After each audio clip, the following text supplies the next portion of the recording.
Nawa po ay na-enjoy po natin yung atin pong praise and worship ngayong pong araw, no? Ngayong pong umaga, no? Pati po doon sa ating mga kapatid na worship from home, no? Sa pamamagitan po ng ating live stream. So bago po tayo magpunta sa ating po message ngayong umaga, ay medyo mag-reflect po muna tayo ng kaunti, no? On the fact na tayo po ay nakaisang buwan na po ngayong 2026. Parang kailan lang po, kaka-New Year lang po natin. Diba? Tayo po ay nanood ng fireworks display, hindi po tayo nagpaputok dahil bawal. No? Ngayon nga po, tapos na ang January, no, nakaisang buwan na nga po tayo at pumapasok na po tayo sa buwan ng Feb-Ibig.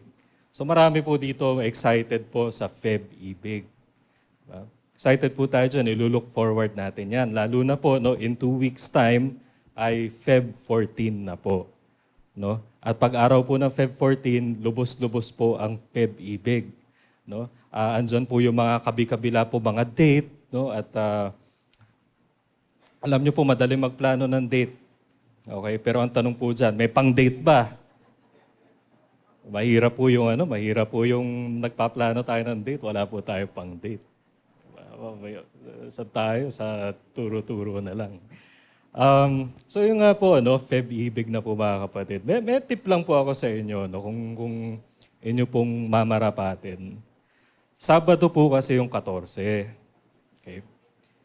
Ngayon po, syempre, kakasweldo lang po ng mga tao. At dahil po Feb 14, marami po lalabas. Kung ayaw nyo pong mahirapan sumakay, ayaw nyo pong matraffic, at ayaw nyo po na wala kayong makainan pagpunta nyo po sa mall, sa ibang araw na lang po kayo lumabas. Okay lang naman po kahit hindi sa 14 mismo kayo lumabas. At saka dapat naman po, hindi naman natin hinihintay lang po na mag-February 14, saka lang tayo nagpapaka-sweet sa isa't isa, no, sa ating mga mahal sa buhay. Diba? Every day should be a celebration of love. Diba po? Diba? Hindi lang yan iba kasi, 'di ba? February 14 sweet, 'di ba? Sobrang tweetums, 'di ba? Sa social media puro yung tipong feeling mo binabasa mo pa lang magkakasakit ka na sa sobrang sweet. 'Di ba? Pero pagka for the rest of the year naman tampuhan, 'di ba? I mean, ano naman natin minsan may mga ganyan talagang parte po ng relationship 'yan, pero tayo po, no? Every day should be a celebration of love. And lagi po natin tatandaan, no? Ito po mga taong nagmamahal po sa atin. Ito po ay biyaya po ng Panginoon. Ako po, I look at my loved ones as reminders, no? Living reminders of how God loves me. Ganun po ang pag-ibig sa atin ng Diyos na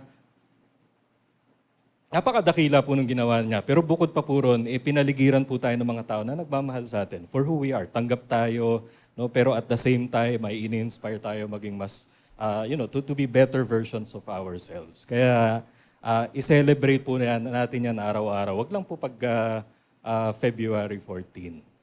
Okay po? Tanong, may kinalaman po ba dito yung atin pong message ngayong umaga? Siyempre po wala.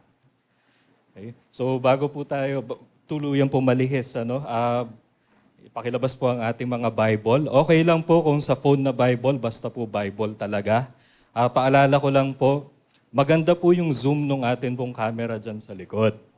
Kapag po nahuli namin kayo na kung ano pong ginagawa nyo sa inyo pong mga telepono, wala pong kinalaman sa atin pong ginagawa ngayong umaga, ay ipagpaumanhin nyo na lang in advance kung sa susunod po na public service announcement tungkol po sa hindi paggamit ng telepono during the service, yung screenshot na po ng telepono ninyo yung i-feature natin. Okay? Wala pong sama ng loob, trabaho lang. Okay po? Sige po, pakilabas na po yung ating mga Bible. Ang buksan po natin ay aklat po ng Matthew. Paumanhin lang po, medyo hindi lang po pansin dahil sa kulay. Matthew chapter 14, mula po verse 22 hanggang 33 po ang ating babasahin. Matthew 14, 22 to 33. Hindi ko naman po i-require na sabayan niyo po ako sa pagbasa dahil medyo mahaba po ito. Ganun pa man po, tayo po tayo.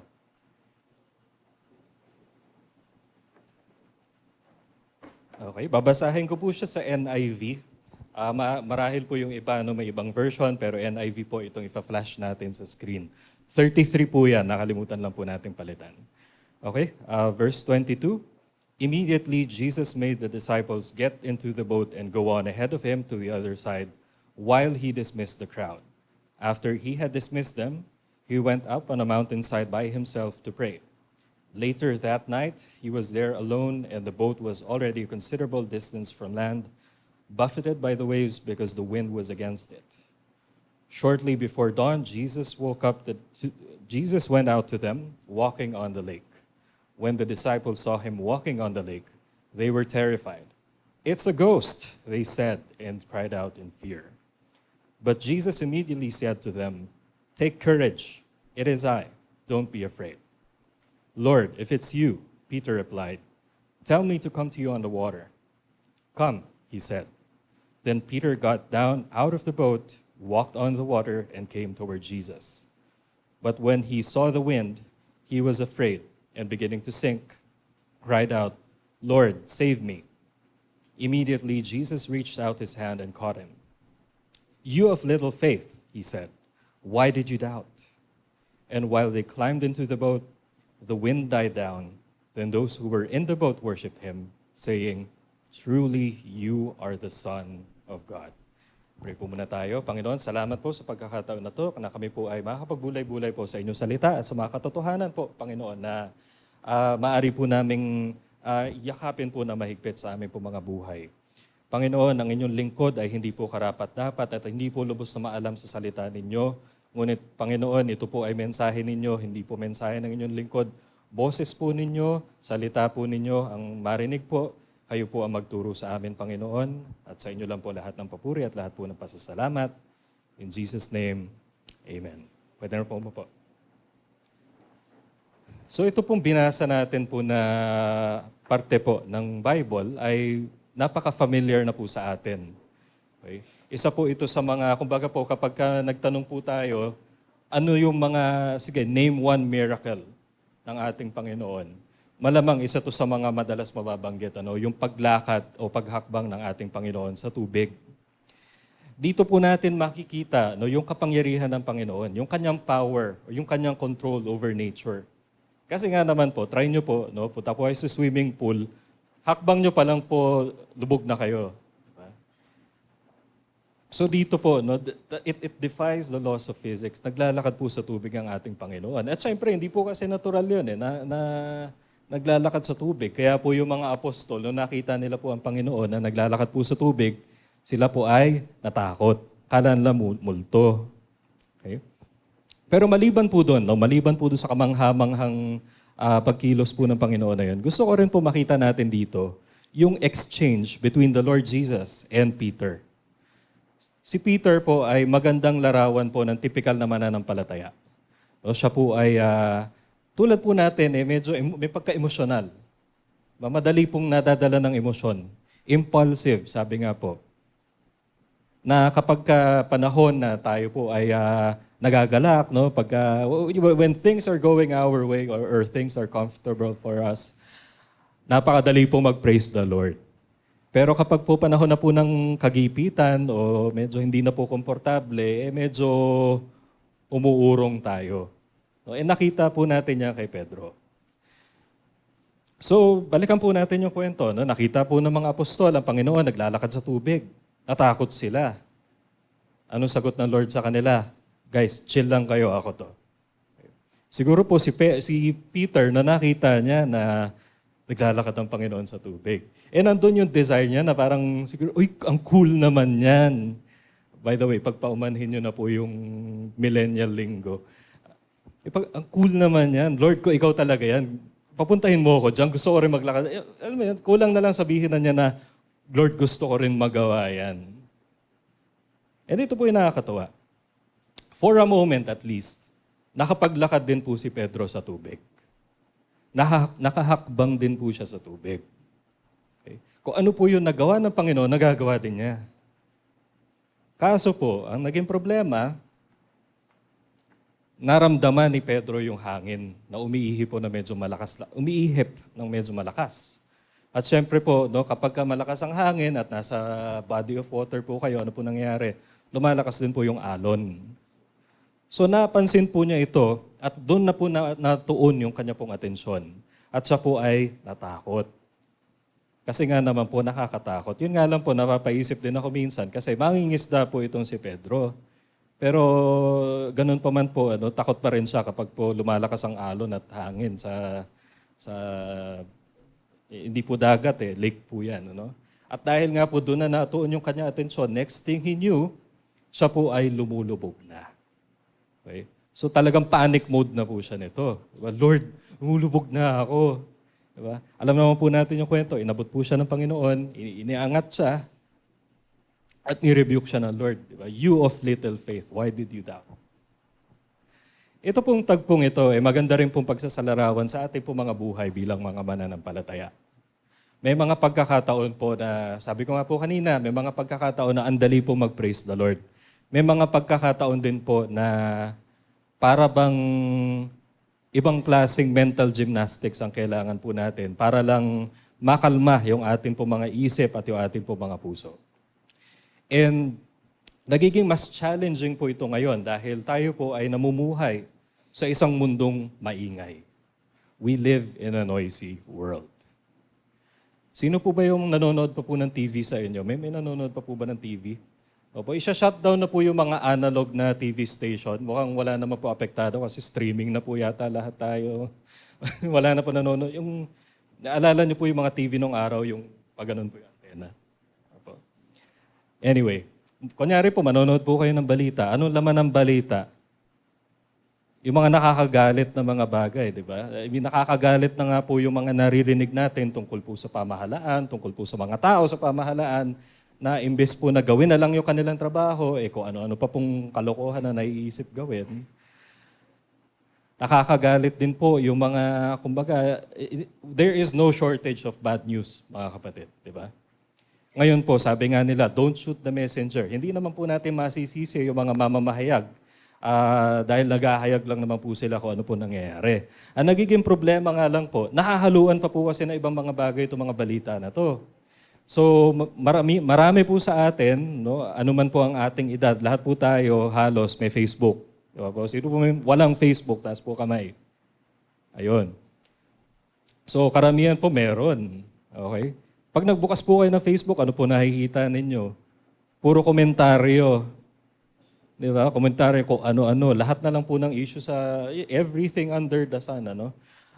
Kunyari po, yung nangyayari po na flood control. Lahat po may opinion doon sa flood control. Which is, mainam naman din po na nai-involve tayo sa ganyan. Kasi pera po natin yung winawaldas dito. Pera po natin ang sinasamantala rito. Pero yung iba po, may masabi na lang. Di ba? Uso na po ngayon yan. Wala naman po na idadagdag doon sa diskurso, nag-iingay lang. Diba? O gusto lang maibaling yung atensyon, gusto lang na mapag-usapan. Siyempre naman po, sa atin po, no, sa lipunan natin, at parte lang naman din po ng human nature, kapag po mas sensational, mas pumapatok, mas nabibigyan po talaga ng atensyon. Kasama pa po dyan yung mga fake news. Diba? Dali-dali na po kasi magsinungaling ngayon. Dati po, kapag gusto mo ng ebidensya, litrato. Kaso nauso po yung Photoshop. Madali nadadaya na po yung litrato, di ba? Kaya po ginawa na, sige, video naman. Kaso ngayon po nadadaya na rin yung video, di ba? Hindi na nga po kailangan ng skill. Dati po yung Photoshop, kailangan marunong ka mag-Photoshop. Ngayon po, mag-open lang po kayo ng kung ano man pong AI tool lang gusto ninyong gamitin, i-upload nyo yung picture doon na gusto nyong i-edit, sabihin nyo lang kung anong gusto nyo mangyari, gagawin na ng AI. Diba? Ilang minuto lang hihintayin nyo. Medyo hit or miss nga lang, pero a lot of people don't really care. Diba? Hindi naman din mapagkilatis po karamihan sa mga tao. Kaya napakadali na po magpakalat po ng fake news. Diba? Alam nyo po ako, pagka nakita ko na po yung thumbnail sa YouTube, no, na may malaking title po na dilaw, at lahat po ng mga tao dun sa thumbnail ay nakanganga, alam na. Okay? Ewan ko po bakit laging ganun. Papapansin nyo po, yung mga fake news, may malaking dilaw na headline, tapos kunyari po yung mga mukha ni Sara Duterte, ni Bongbong, lahat sila nakanganga.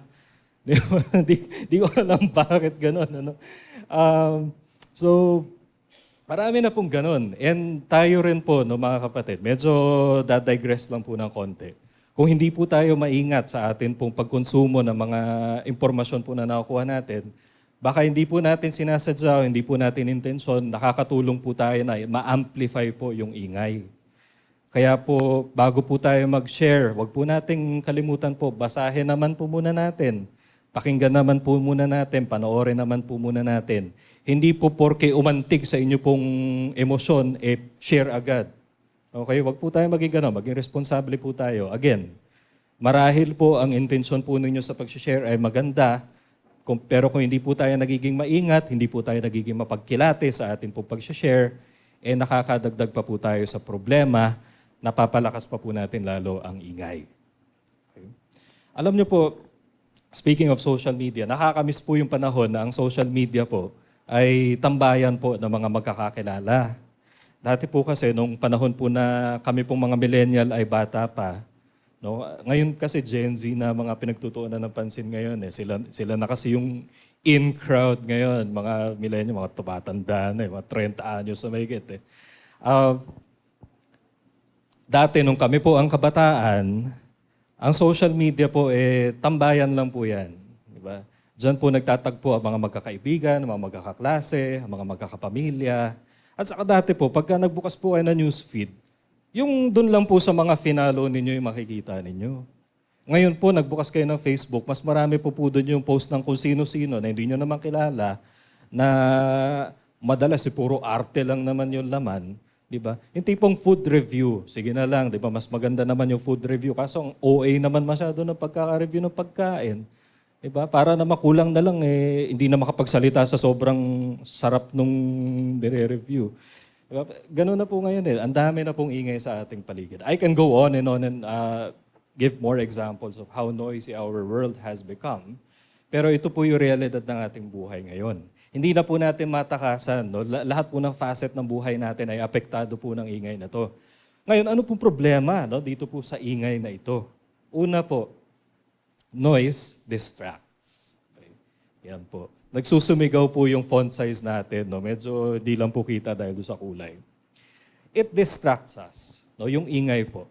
Kunyari po nasa video call kayo, no? Tapos yung anak niyo po medyo maingay in the background, naaabala po kayo, di ba? So pag po may ingay sa paligid natin, nahihirapan tayo mag-concentrate dun sa dapat po natin pag-focusan o pag-concentratean. And ganyan po yung nangyari kay Pedro. Noong naramdaman na po niya yung hangin na lumalakas, natakot na siya. Diba? Nung una, nakafocus siya sa Panginoon. So, humahakbang siya sa tubig. Kaso na-distract siya dahil naramdaman na niya yung hangin na lumalakas. At kung hindi po natin, if we will leave this unchecked, kung hahayaan po natin na tayo po ay nagpapadaig o nagpapadala po sa ingay sa ating pong paligid, tayo po ay manghihina. So nung si Pedro po ay nagpadala siya doon sa kanya pong takot, nag-umpisa na po siya lumubog. Anon din po sa atin, pagka hinayaan po natin itong mga ingay na ito, nanghihina tayo Nawawala ang focus natin sa Panginoon. Madali na tayo mabagabag. Konting problema lang, parang ayaw na, suko na tayo. Madali na tayo maapektuhan ng mga bagay sa paligid natin. So, tayo po, sa atin po mga buhay bilang mananampalataya, mahalaga po, sorry po, naulit lang yung slide, mahalaga po na matutuhan po natin how to cut through the noise. Okay? Matutuhan po natin na kumbaga pumaisang tabi yung ingay po sa ating paligid, sa ating po mga pang-araw-araw na buhay. At maituon po natin yung atensyon sa mga bagay po na mahalaga. Sa mga bagay po na nagpapatibay sa atin at nagdadagdag po sa pagkatao natin at sa ating pong buhay pananampalataya. So paano natin po ito gagawin? Una po, we have to focus on God. Alam niyo po sa panahon ngayon, ang hirap na pong mag-focus. Di ba po? Ang hirap ang focus kasi ang dami pong umaagaw ng atensyon natin. Pagising mo sa umaga, gusto mo magbasa ng Bible, gusto mo mag-devotion, kaso nasa tabi mo lang yung telepono. So ano pong unang dadamputin? Bible po ba? Hindi, cellphone. Diba? Tapos bubukasan ng TikTok, tapos rabbit hole na yan, no? Dire-diretso na yan. Mahalaga po na hindi nawawala yung ating pong focus sa ating Panginoon. No? The pioneer and perfecter of faith, sabi po sa Hebrews 12:2. Alam natin to, di ba? Sa iba pong version, author and finisher. Siya po nag-umpisa at siya rin po magtatapos. Okay? Let's focus on what our God can do. Alam niyo po, ang mundo, pagulo ng pagulo, di ba? Madalas po yan na naririnig po natin during the worship. Meron po naghahayag na ang mundo po ay pasama ng pasama. At nakikita naman po natin. Di ba? Manood lang po kayo ng balita, talaga naman pong manlulumo kayo. Di ba? Maiiyak na lang kayo siguro no, kung medyo iyakin kayo dahil talaga pong nakakapanlumo. Pero ito po ang mahalaga na matandaan po natin lagi. Nagbabago man ang panahon, sumasama man ang panahon, ang ating Panginoon po hindi tumitigil sa pagiging mabuti. Ang ating Panginoon hindi tumitigil sa pagmamahal sa atin. Marami po mga bagay na wala na po tayong magagawa, na wala po tayong kapangyarihan po na baguhin. Kahit ano man pong gusto natin o pagpupumilit natin, limitado po yung ating magagawa. Pero kung ipagkakatiwala po natin yun sa Panginoon, tignan po natin kung ano po yung kaya niyang gawin. Alam niyo po, walang problema sa Panginoon na kumilos po na makapangyarihan. Basta itutuon po natin yung ating atensyon sa Kanya. Yan, sa 1 Chronicles 16:11, look to the Lord and His strength, seek His face always. And ito po, favorite verse natin. Ito, okay? 46:10, Psalm 46:10, be still and know that I am God. I will be exalted among the nations. I will be exalted in the earth. Our God is sovereign. Our God is all-powerful. May masihigit pa po ba ang lakas sa ating Panginoon? Meron po ba? Okay. Nagngingit-ngit kayo sa galit pag naririnig niyo yung flood control. Ano po magagawa ninyo? Magprotesta. Tapos, pero may magagawa po ba ang Panginoon doon sa flood control? Siyempre po. Di na natin alam kung anong gagawin niya, pero may gagawin siya. Yung mga napapanood nyo po sa social media, kasi dami po, di ba? Nakakabagabag, nakakabigay po talaga ng anxiety sa atin. May magagawa po ba tayo doon? May magagawa po ba tayo? Halimbawa po, uso yung mga dashcam video, yung mga driver po na talagang yung tipong mapapatanong ka bakit binibigyan ng LTO ng lisensya. Kasi ayoko pong gumamit ng bad word. Ano? Napapaisip ka na lang talaga. May magagawa po ba tayo doon? Wala. Pero may magagawa po ba, Panginoon? Meron. Tandaan po natin, mga kapatid. Ang ating Panginoon po, hindi po siya last resort. Okay? Dapat po unahin natin na ma-realize po na makapangyarihan po ating Panginoon. Lahat po niyang mga sitwasyon na yan, na ating buhay, na ating lipunan, lahat po yan alam ng Panginoon. At kikilos po ang Panginoon. Okay? So ituon po natin yung ating atensyon sa Kanya. Huwag po tayo magpadala doon po sa malakas na hangin. No? Tulad po nitong, saglit lang po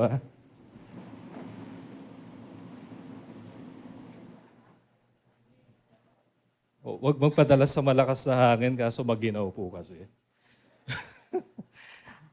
Okay. Huwag po tayo magpadala doon sa ingay po sa ating paligid. Huwag po tayo magpabagabag. Huwag po tayo magpadaig. Focus lang po tayo sa ating pong Panginoon at sa Kanya pong magagawa. Okay. Pangalawa po, we have to learn to filter and manage. Ito po, kanya-kanyang strategy to. Kasi yung strategy po ng isa, hindi naman po uubra sa lahat. Okay? Pero mahalaga lang po dito, ang pagtuunan po natin ng pansin, yung mga bagay po na talagang mahalaga. Marami po tayo mga alalahanin dito sa mundo, pero tandaan po natin, tayo po ay naglalakbay lang dito. This is not our home.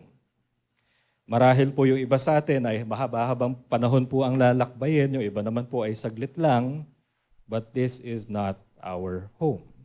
Mahalaga po sa atin na meron po tayong pera. Mahalaga po sa atin na we're able to provide for our needs and the needs of those who matter to us.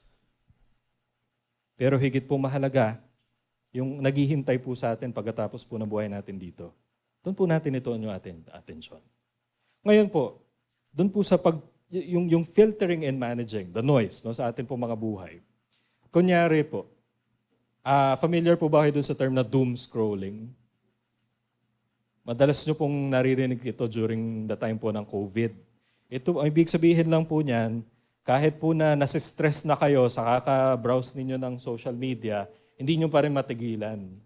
Diba? Napapansin nyo po ba yon? Nagbabrowse kayo Facebook, puro masakit sa ulo, nakakagalit at nakakalungkot yung nakikita ninyo, pero tuloy pa rin kayo sa pagsuscroll. Kung nararamdaman nyo po na hindi na po nakakabuti sa well-being ninyo, tigilan nyo po. Hindi naman po natin sinasabing wag na po tayo mag-social media kasi may pakinabang din naman po yan. Pero matuto po tayong kontrolin. No? Let's be mindful always of how it makes us feel. Ako po yan, na lagi ko po sinasabi sa mga magulang ko dahil hindi ko naman po sila mapipigilan sa panonood po ng balita. There was a time po pinigilan ko sila, lalo na po nung ang nanay ko po ay nagkasakit. Kasi nga, I have to manage po yung stress nila. Ang balita po kasi talaga, kulang na lang po masuntok nyo na yung TV sa galit kasi nakakagalit po talaga yung mga headline.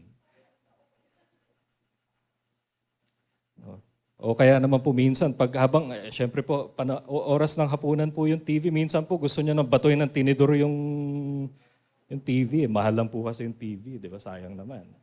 At saka pag nabasag nyo po kasi, bili na lang ng bago, hindi po tulad nung dati na pinapalitan lang yung ano eh. So, going back to my parents, no, there was a time po na tinigil po namin yung panonood ng balita sa gabi just to manage po yung stress level nila. Kaso hindi ko naman po mapigilan kasi po may mga naka-smartphone po sila at may YouTube po sila. So hindi ko naman po mariregulate yung kanila pong panonood. So lagi ko lang po pinapaalala sa kanila, kapag ka nasi-stress na sila sa nakikita nila, sa napapanood nila, sa naririnig nila, ibaba na nila yung telepono, pahinga muna. Okay. Madalas po pinapaalalahanan natin yung mga bata po na mag-regulate ng kanilang panahon sa telepono, pero I think mahalaga din po na paalalahanan din po yung ating mga young ones, no? Young ONCE, minsan pong bata, na i-regulate po. It's an advice po for all ages. Okay po? Hindi lang po mga bata. Baka magalit naman sa atin yung mga PST, lagi na lang pinapangaralan. Hindi. No? Lahat talaga. Kasi lahat naman tayo naka-smartphone. Minsan, di ba? Tanda na, di ba? Yung tipong hindi mo aakalain na techie pero naka-smartphone.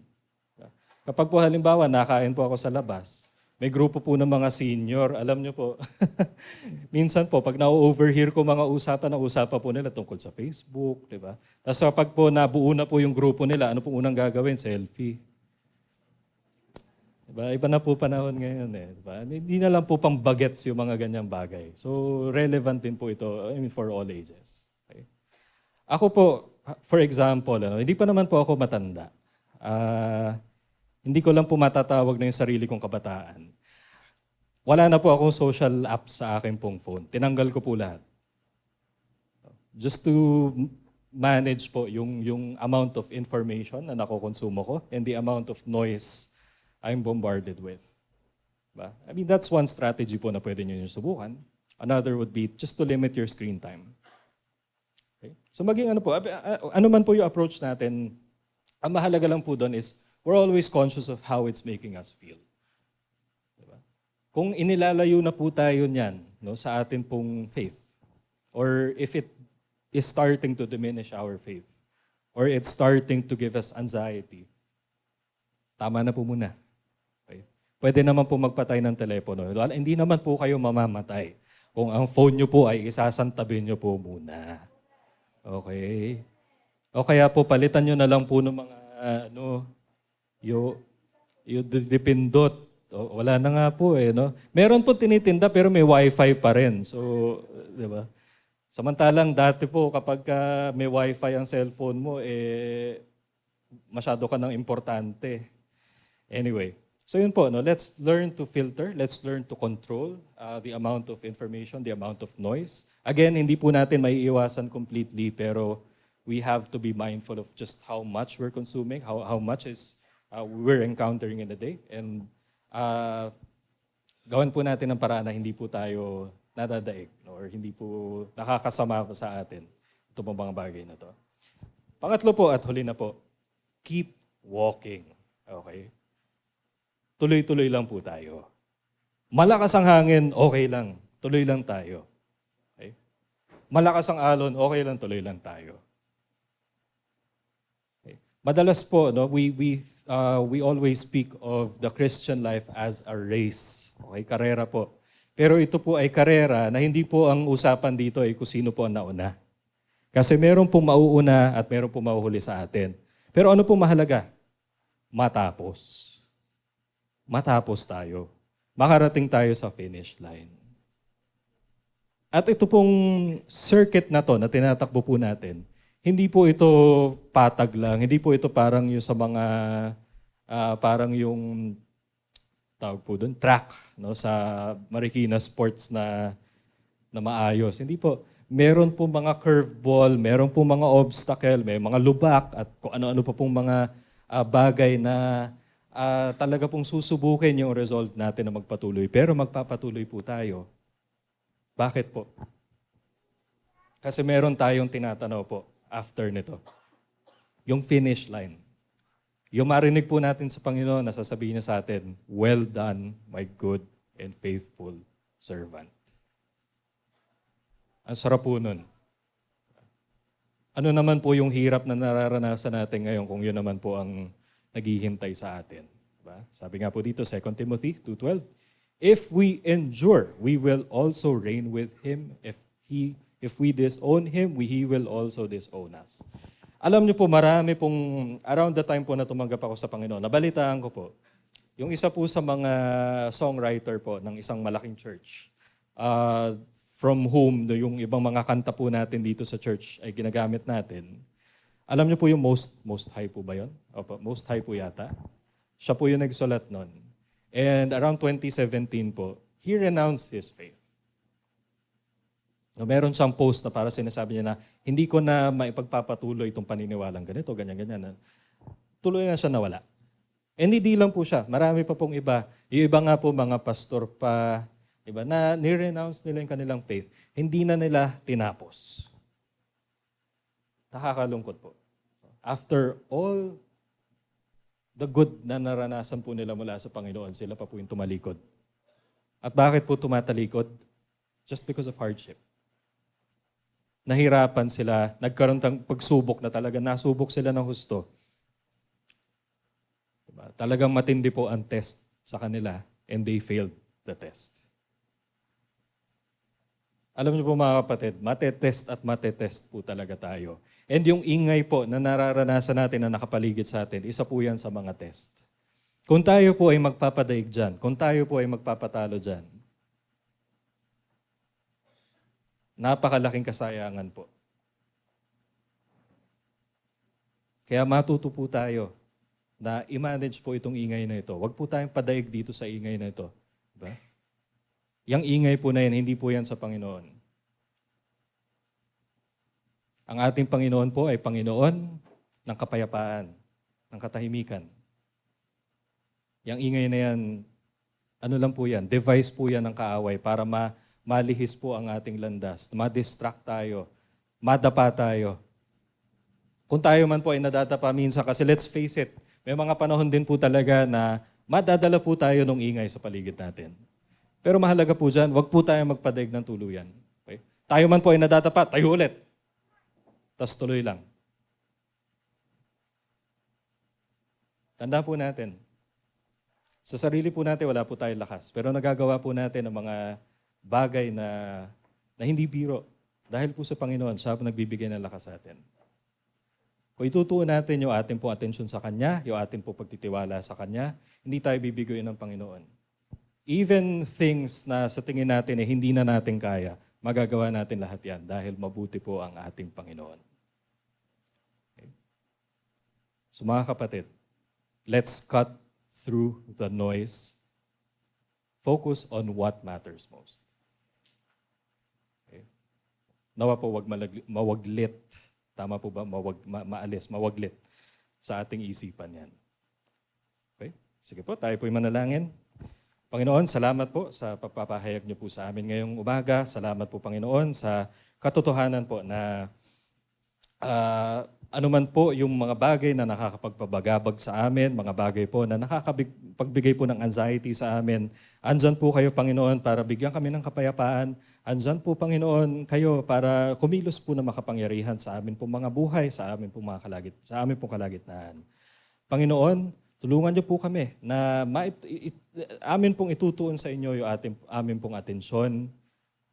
Imbes po na kami ay madala o madaig po ng ingay sa aming pong paligid, ay pipiliin po namin na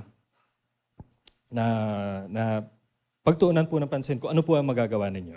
At alam po namin, Panginoon, na hindi niyo po kami bibiguin. Patuloy niyo po, Panginoon, na bigyan po ng kapanatagan ng bawat isa. Lalo na po sa panahon ngayon na hindi po madali at kabi-kabila po ang mga bad news sa aming pong paligid. Pero Lord, sa kabila po na lahat ng ito, alam po namin, Panginoon, patuloy po kayong kumikilos, hindi po kayo nagbabago, patuloy po kayo nagmamahal at mabuti po sa amin. Kaya sa inyo lang po lahat ng papuri at lahat po ng pasasalamat. In Jesus' name, Amen.